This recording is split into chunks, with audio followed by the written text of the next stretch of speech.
अस्सलाम वालेकुम, welcome to my channel. आज मैं आपके लिए बना रही हूँ बहुत ज़बरदस्त सा चिकन का पुलाव। तो बनाना बहुत ही स्टार्ट करते हैं। सबसे पहले हम लेंगे एक मलमल का कपड़ा, उसके अंदर हम डालेंगे सौंफ, इलायची, दालचीनी, तेज़पत्ता, ये सब चीज़ें डालेंगे हम इसके अंदर, क्योंकि इसकी हमें एक पोटली बनानी है। दालचीनी भी डाल ली हमने इसके अंदर, बड़ी इलायची डालेंगे, ज़ीरा, साबुत धनिया, काली मिर्चें, ये सब चीज़ें डालेंगे। फिर इसके अंदर अदरक डालेंगे, लहसुन डालेंगे, और ये थोड़ी सी मैंने बड़ी इलायचियाँ और डाल दी हैं। इस तरह अदरक के इस तरह स्लाइस डालेंगे। 2 से 3 इंच के कटे हुए इस तरह गार्लिक डालेंगे। फिर मैं इसके अंदर डालूँगी 3 से 4 हरी मिर्चें। फिर हम इसकी एक पोटली बना लेंगे। इसको पोटली को हम पहले बना लेंगे, फिर हम बनाना स्टार्ट करेंगे पुलाव। सबसे पहले हम लेंगे इसके अंदर ऑयल के अंदर डालेंगे प्याज, एक मीडियम साइज़ की प्याज लेंगे। इसको इतनी देर फ्राई करेंगे इसके अंदर बहुत ज़बरदस्त सा गोल्डन ब्राउन कलर आ जाए, क्योंकि पुलाव के अंदर गोल्डन कलर आना ज़रूरी है, उससे बहुत अच्छा आपका पुलाव बनता है। जिंजर गार्लिक पेस्ट डाल दिया है।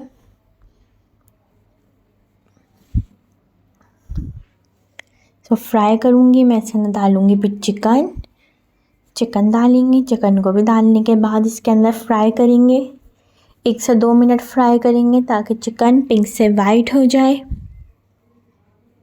अच्छी तरीके से हम इसको फ्राई करेंगे। इसी तरीके से हमें इसको फ्राई करना है जब तक इसके अंदर बहुत अच्छा सा वाइट कलर आ जाएगा, पिंक से वाइट हो जाएगी चिकन। फिर इसके अंदर जो हमने शुरू के अंदर पोटली बनाई थी, हम वो पोटली डाल देंगे सब मसालों की, और 3 से 4 कप पानी डाल देंगे ताकि पोटली भी अच्छी तरीके से डिप हो जाए और इसका स्टॉक भी निकल आए, चिकन भी बहुत अच्छी तरीके से पक जाए। सो मैं कवर कर दूँगी। अब मैं खोलूँगी 10 मिनट के बाद, 10 मिनट के बाद खोलूँगी।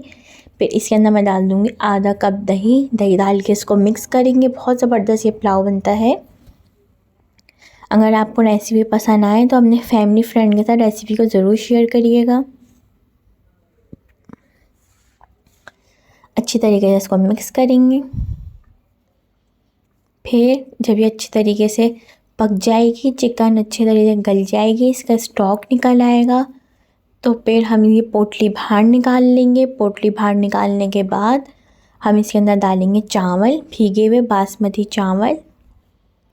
1/2 kg बासमती चावल लिए हैं, उसके अंदर डालेंगे हम 2 टीस्पून नमक। 1 पाव चावल में 1 टीस्पून नमक सही रहता है, इसीलिए मैंने आधा किलो में 2 टीस्पून नमक डाला है। अब इसके अंदर मैं डाल दूँगी भीगे हुए बासमती चावल।